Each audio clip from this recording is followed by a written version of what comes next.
Um fenômeno se espalha por quase todo o litoral brasileiro e ameaça milhares de pessoas. É o avanço do mar. O mar avança em Pontal do Atafona, município de São João da Barra, norte do estado do Rio.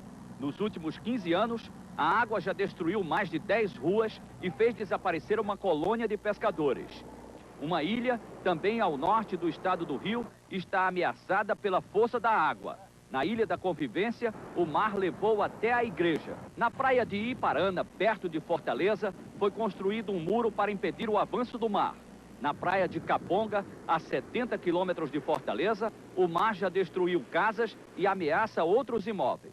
No povoado de Costinha, a 30 quilômetros de João Pessoa, os antigos caçadores de baleias na costa da Paraíba estão perdendo suas casas, que são cobertas de palha. O mar já avançou mais de 200 metros em Costinha. A invasão do mar na cidade de Olinda começou na década de 50. Aqui havia uma rua, mas o mar destruiu todas as casas. Ainda há ruínas lá dentro d'água. Só neste ponto, o mar avançou mais de 100 metros. Foram construídos diques de pedras, mas essas barreiras artificiais estão causando desequilíbrio ambiental na praia do Janga, logo depois de Olinda. A expansão imobiliária desordenada provoca o avanço do mar nas praias de Piedade e Candeias, em Jaboatão dos Guararapes. E até a praia de Boa Viagem, no Recife, está sendo afetada. As quadras de vôlei são destruídas pelo mar. Nas marés cheias, aumenta o pesadelo de quem mora perto da praia, com as ondas batendo nas portas das casas. Um jato com 271 pessoas cai no aeroporto de Nagoya, no Japão. Só 10 sobreviveram. O Airbus A300 da empresa aérea de Formosa fazia um voo de Taipei para Nagoya. No pouso, o bico do jato bateu na pista e o avião pegou fogo. Na gravação dos diálogos na cabine de comando encontrada pelos bombeiros, o piloto avisou que ia fazer uma segunda tentativa de aterrissagem. 9 pessoas morrem e mais de 20 ficam feridas na passagem de um tornado pelo estado americano do Texas. Lancaster, um subúrbio da cidade de Dallas, foi a região mais atingida. O mundo lembra os 8 anos do maior acidente nuclear da história. Na Ucrânia, parentes das vítimas de Chernobyl fizeram uma vigília na hora exata da tragédia, 1h26 da madrugada. Apreendidas na Europa 2 toneladas de cocaína. Eram 2 carregamentos que saíram da Venezuela. Um foi descoberto em Liverpool, na Inglaterra, e o segundo em Gdynia, na Polônia. A Comissão de Constituição e Justiça da Câmara decide amanhã se aprova ou não o pedido de cassação do mandato do deputado Ricardo Fiuza, do PFL de Pernambuco. O relatório do deputado Hélio Bicudo está pronto e contém 5 acusações. Alteração no orçamento depois de aprovado, não ter impedido desvio de verbas sociais, ter obtido financiamento na Caixa Econômica Federal em condições especiais, ter recebido uma rede rural da Companhia Elétrica do Maranhão e irregularidades apontadas na Subcomissão de Assuntos Patrimoniais e Fiscais da CPI. O deputado Fiuza vai pedir tempo para se defender dessa última acusação, que ele considera não específica e não estava no relatório da CPI. Quanto às demais acusações, ele já reuniu documentos e provas para mostrar que são infundadas. E como trunfo, vai apresentar relatório de fiscalização do imposto de renda nos últimos 5 anos, que mandou arquivar o processo por falta de matéria tributável. Depois que um outro acusado, o deputado Aníbal Teixeira, foi absolvido, o deputado Fiuza ficou com esperança e agora acha que pode ter um julgamento justo e não um linchamento político. O fato é que os ingredientes políticos tornam a decisão de amanhã imprevisível. A decisão da Comissão de Constituição e Justiça precisa ser confirmada depois pelo plenário da Câmara.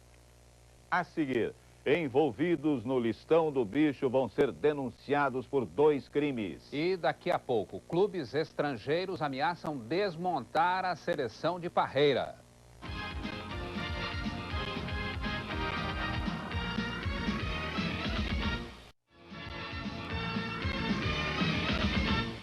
A Procuradoria de Justiça vai pedir 14 anos de prisão para os policiais envolvidos com a caixinha do jogo do bicho no Rio. Eles vão ser denunciados por corrupção e formação de quadrilha. O procurador-geral escolheu uma equipe de 14 jovens promotores para preparar as denúncias. Eles passaram o dia trancados numa sala do Ministério Público e com a proteção de soldados do Batalhão de Operações Especiais. O procurador-geral Antônio Carlos Biscaia foi conferir o texto da denúncia. Os seguranças ficaram nervosos com a descoberta do local secreto da reunião. O procurador decidiu adiar a entrega da denúncia à Justiça para segunda-feira que vem. Ele disse que o trabalho deve ser cuidadoso. Qualquer erro vai ser explorado pelos advogados de defesa. O trabalho é intensíssimo, estão virando aí. Os promotores decidiram dividir a acusação em 2 etapas. Na primeira fase, quem tem o nome na lista do bicho vai ser acusado de corrupção passiva. A pena, em caso de condenação, é de 8 anos de prisão. Depois, o mesmo grupo vai ser acusado de participar da quadrilha dos banqueiros do jogo do bicho. A pena aí, em caso de condenação, é de 6 anos de prisão. Assim, quem está na lista e for condenado nos 2 processos pode pegar até 14 anos de prisão. A polícia invadiu no final da tarde a fortaleza de um dos maiores banqueiros do jogo do bicho de São Paulo. A fortaleza de Francisco Plumari Júnior, o Chico da Ronda, é a maior da zona norte de São Paulo e representa de 10% a 15% do movimento da cidade. A polícia encontrou aqui muitos documentos, toneladas de documentos. E sobre as mesas, armas e cafezinhos, sinais de que alguém fugiu daqui às pressas. A polícia acredita que os bicheiros foram avisados dessa operação policial. Por isso, ninguém foi preso. A invasão foi no final da tarde e até agora à noite, a perícia continuava trabalhando lá dentro. O presidente Itamar Franco explicou hoje por que pediu uma auditoria na Petrobras. Foi uma reunião para avaliar a participação das empresas estatais no programa de combate à fome e à miséria. Um documento com tudo o que está sendo feito foi entregue ao presidente Itamar Franco. Ele elogiou essa parceria e explicou para representantes das estatais por que mandou fazer uma auditoria nas contas da Petrobras. Essa auditoria não é para que o presidente da República conheça a Petrobras, é para que ela se torne mais transparente ao povo brasileiro. O presidente também disse que, além do combate à fome, outra prioridade do governo é acabar com a inflação. Como flagelo, o governo tem que colocar como prioridade o combate à inflação. É por isso que ele lança um plano de estabilização econômica. Está à espera que o Congresso Nacional venha aprovar esse plano de estabilização econômica, para que a nossa moeda possa corresponder exatamente àquilo que nós todos brasileiros queremos. Agora a previsão do tempo para amanhã em todo o Brasil. Uma quarta-feira com chuva em praticamente todo o Brasil. A frente fria que chegou domingo ao país provoca chuva o dia inteiro em algumas cidades do Rio Grande do Sul e de Santa Catarina. A previsão para amanhã é de chuva também na estreita faixa que vai do nordeste da Bahia até o Rio Grande do Norte e no extremo oeste do país. Nas outras regiões o sol aparece, mas pode chover à tarde na grande área listrada. A temperatura chega a 28 graus em São Paulo e em Brasília, 29 em Belo Horizonte e em Manaus, e no Rio de Janeiro, 32 graus. A seguir, um dia histórico na luta contra a discriminação racial. A aplicação financeira em URV vira privilégio.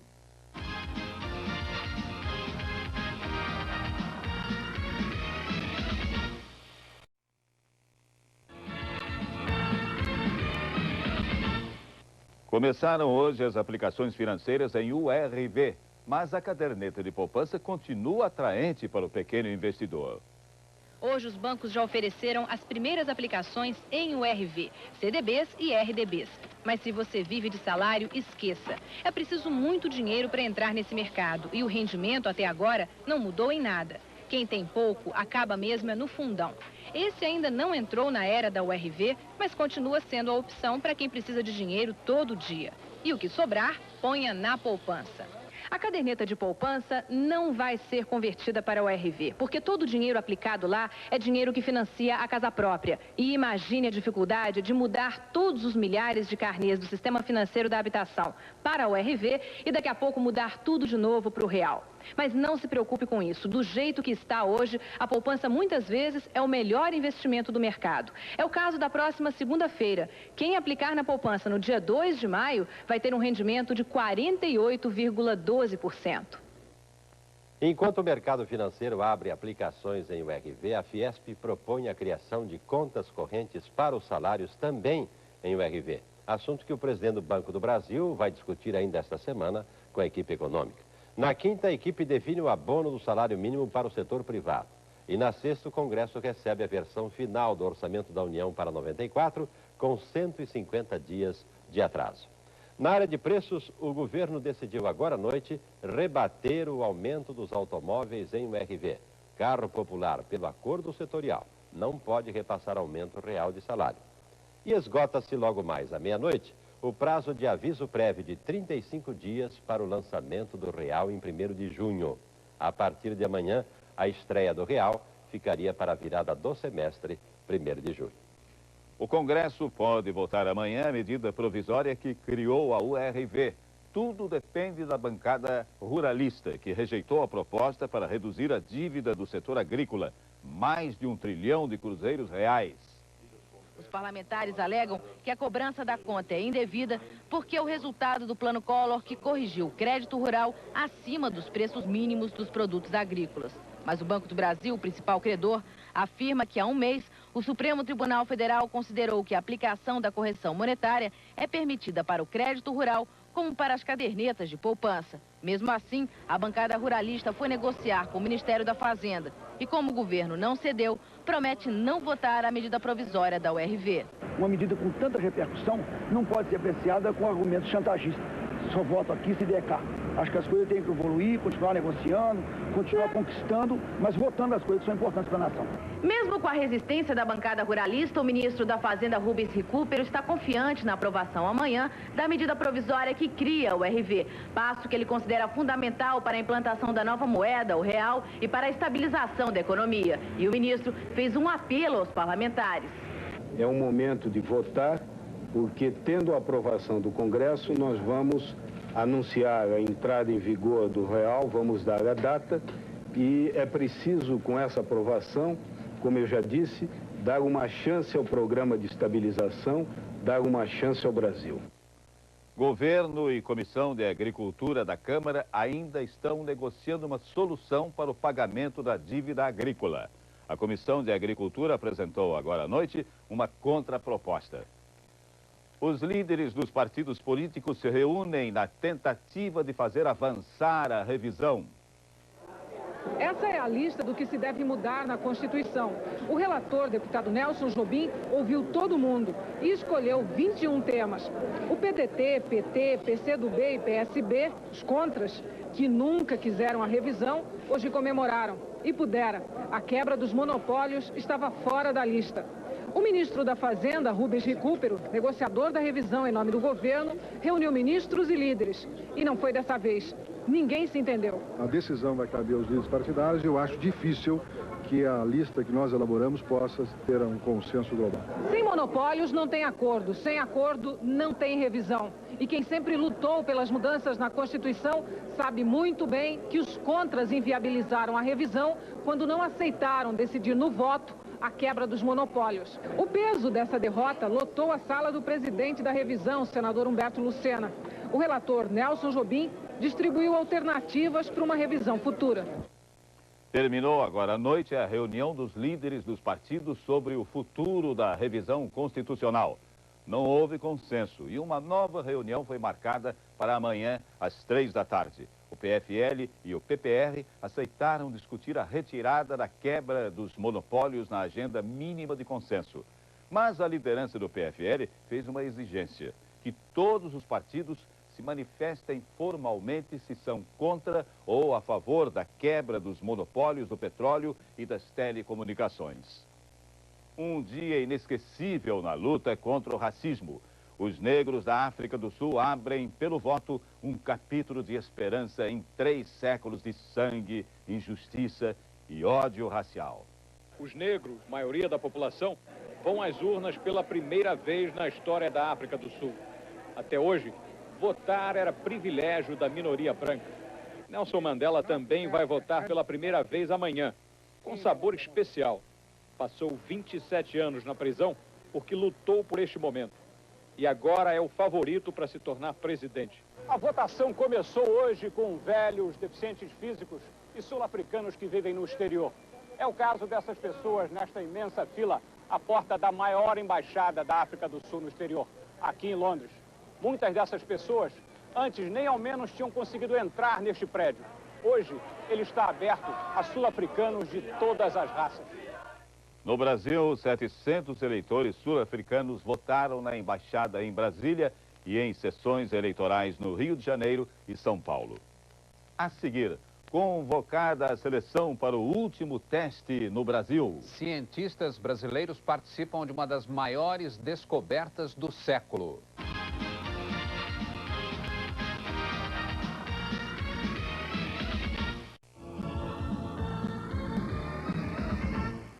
Uma fechada desleal provoca um grave acidente na chegada de uma prova de ciclismo na Espanha. E um astro do boxe abandona o ringue com problemas no coração. As pancadas de Michael Moorer e a perda do título mundial dos pesos pesados pela segunda vez na última sexta-feira não foram o que de pior aconteceu com o ex-campeão Evander Holyfield. Ele ficou sabendo que sofre de uma doença do coração e anunciou que está abandonando o boxe para sempre. Holyfield está impedido de lutar, mas poderá levar uma vida normal. Em Salamanca, um grave acidente nos últimos metros da segunda etapa da Volta da Espanha. Repare no lado direito do vídeo. O italiano Adriano Baffi fecha o caminho do companheiro Mário Cipollini, que se choca contra a placa de publicidade e cai. Cipollini é atendido rapidamente e levado para o hospital. Veja o acidente em câmera lenta. Baffi desvia a bicicleta, fechando a passagem de Cipollini, que não tem por onde escapar, e bate a cabeça violentamente no chão. Baffi venceu a prova, mas foi desclassificado por causa da manobra. O ciclista acidentado não corre risco de vida. O técnico Carlos Alberto Parreira chama 19 jogadores para o amistoso da seleção dia 4 de maio contra a Islândia em Florianópolis, mas a lista de convocados deve mudar. Goleiros, Zete e Gilmar. Laterais, Jorginho, Cafu, Branco e Leonardo. Zagueiros, Moser, Aldair e Márcio Santos. Jogadores de meio campo, Mauro Silva, Dunga, Zinho, César Sampaio, Mazinho e Paulo Sérgio. E para o ataque, Bebeto, Ronaldo, Viola e Romário. Dos 8 clubes europeus que têm jogadores convocados, só o Benfica do zagueiro Moser ainda não pediu liberação. Pelo estatuto da FIFA, a CBF tem direito de usar todos os jogadores convocados. Só que pelo mesmo estatuto, os clubes só precisam liberar seus atletas para a Copa do Mundo 14 dias antes da competição.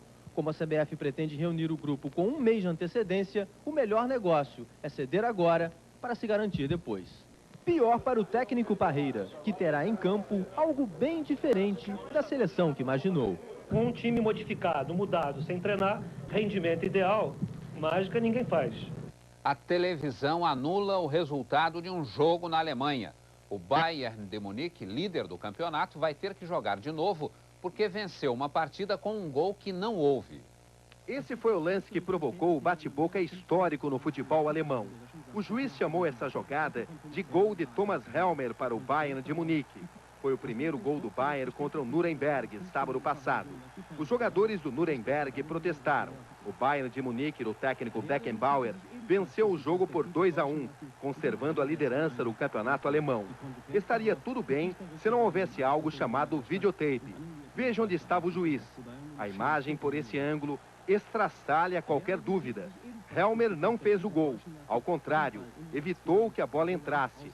Hoje à tarde, a Federação Alemã anunciou sua decisão. O jogo foi anulado. Bayern e Nuremberg vão fazer outra partida. Não é a primeira vez que a Federação Alemã toma uma decisão desse tipo. Em 78, Borussia Neukirchen e Stuttgart tiveram que jogar outra vez, depois que o videotape provou que o gol vencedor do Neukirchen foi apenas uma ilusão de ótica do juiz. Se a tecnologia tivesse sido levada em consideração em outros tempos, o futebol teria evitado injustiças históricas. Erros como o gol de Hurst para a Inglaterra contra a Alemanha, na decisão da Copa de 66. A bola na trave que virou gol inglês. Esse caso foi o contrário. Michel fez o gol para a Espanha contra o Brasil na Copa de 86. Para o juiz, foi apenas bola na trave. Um grupo de cientistas faz a maior descoberta do século no campo da física. O que é menor do que um grão de areia? Os filósofos gregos foram os primeiros a fazer essa pergunta. Depois de muito tempo, o homem descobriu o átomo. Mas há 100 anos se sabe que o átomo também não é a menor quantidade de matéria. Há prótons e nêutrons. Depois se soube que os prótons e nêutrons são feitos de matérias menores ainda. A descoberta de hoje foi feita aqui, no laboratório Fermi, perto de Chicago. O acelerador, um círculo de 6,5 km, é para provocar o choque das partículas que compõem o átomo. O que observa tudo são esses detetores gigantescos, que pesam 6 toneladas. Já se conheciam 5 dos blocos que formam a matéria, os quarks. Hoje foi comprovada a existência do 6º e último quark. Prótons e antiprótons são jogados uns contra os outros dentro do acelerador numa velocidade próxima da luz. Eles se chocam e as partículas se partem numa explosão de energia. O que sobra da explosão são mini-partículas, uma delas é o 6º quark. Há 15 anos que se procurava isso. As menores porções que entram em tudo o que existe no universo. É como descobrir a natureza do tempo, da matéria e a origem do universo. 439 cientistas do mundo inteiro trabalharam nesse projeto. Há 4 anos, 11 físicos e engenheiros do Centro Brasileiro de Pesquisas Físicas, LAFEX, no Rio, estão trabalhando diretamente nesse projeto. O chefe da equipe brasileira, o físico Arthur Maciel, de 42 anos, conversou de Chicago com a Rede Globo por telefone. Tem brasileiros nisso dando uma contribuição decisiva, vamos dizer assim, sem qualquer falsa modéstia, e aprendendo muito com essa história toda também. Boa noite. Boa noite. Rede Globo, 20 horas 37 minutos. Amanhã, às 7 da manhã, Bom Dia Brasil.